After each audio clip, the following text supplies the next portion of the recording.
தென்கிழக்கு வங்கக்கடலில் இன்று உருவாகிறது புதிய காற்றழுத்த தாழ்வு பகுதி. 2 நாட்களில் தமிழ்நாடு கடலோர பகுதிகளை நெருங்கும் என கணிப்பு.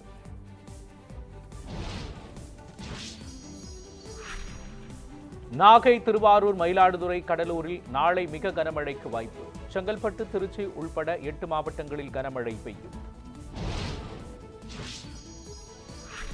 200 தொகுதிகளில் வெற்றி என்ற திமுகவின் கனவு பலிக்காது என பொதுக்குழு கூட்டத்தில் எடப்பாடி பழனிசாமி பேச்சு. மக்கள் விரும்பும் கூட்டணியை அமைத்து பெரும்பான்மையான இடங்களில் அதிமுக வெல்லும் என்று நம்பிக்கை. தமிழ்நாட்டில் பாஜக வளரவில்லை என எடப்பாடி பழனிசாமி விமர்சனம். மத்திய மாநில அரசுகளை கண்டித்து பொதுக்குழுவில் 16 தீர்மானங்கள் நிறைவேற்றம்.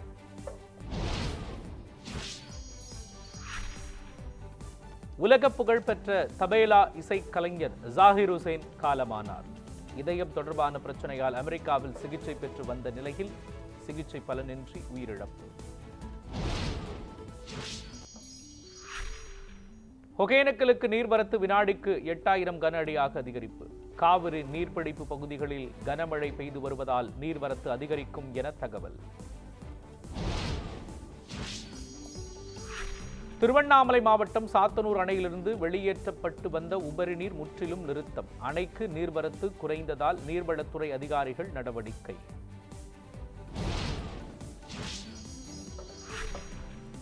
புதுச்சேரி அரசுக்கு சொந்தமான உணவகத்தை விலைக்கு கேட்கவில்லை என இயக்குநர் விக்னேஷ் சிவன் விளக்கம். தனது மேலாளர் அமைச்சருடன் பேசியது தவறாக புரிந்து கொள்ளப்பட்டதாக பதிவு. விடுதலை சிறுத்தைகள் கட்சியிலிருந்து விலகினார் ஆதவ் அர்ஜுனா. கனத்த இதயத்துடன் காலத்தின் சூழ்நிலை கருதியே இம்முடிவை எடுத்துள்ளதாக விளக்கம். நாடாளுமன்றத்தில் ஒரே நாடு ஒரே தேர்தல் மசோதா இன்று தாக்கல் செய்யப்படாது என தகவல். துணை மானிய கோரிக்கை மீதான வாக்கெடுப்பு நடைபெறும் என மக்களவையில் செயலகம் பட்டியல்.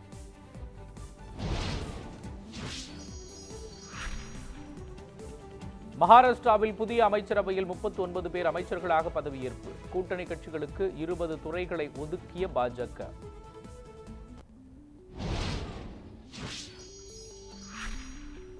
மூன்று நாள் பயணமாக இந்தியா வந்துள்ள இலங்கை அதிபர் அனுரகுமார திசநாயக்கே குடியரசுத் தலைவர் மற்றும் பிரதமர் நரேந்திர மோடியை இன்று சந்திக்கிறார்.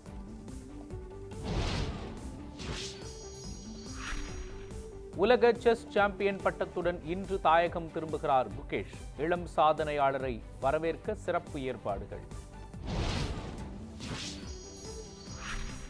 ஜூனியர் ஆசிய கோப்பை ஹாக்கி போட்டியில் சாம்பியனான இந்திய மகளிர் அணி 3-2 என்ற கோல் கணக்கில் சீனாவை வீழ்த்திய இளம் படை.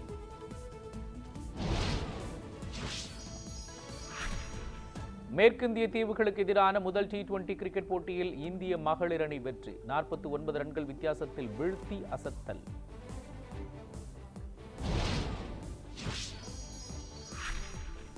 ஆஸ்திரேலியாவிற்கு எதிரான 3வது டெஸ்ட் கிரிக்கெட் போட்டியில் இந்திய அணி தடுமாற்றம். 22 ரன்களுக்குள் 3 விக்கெட்டுகளை இழந்து திணறல்.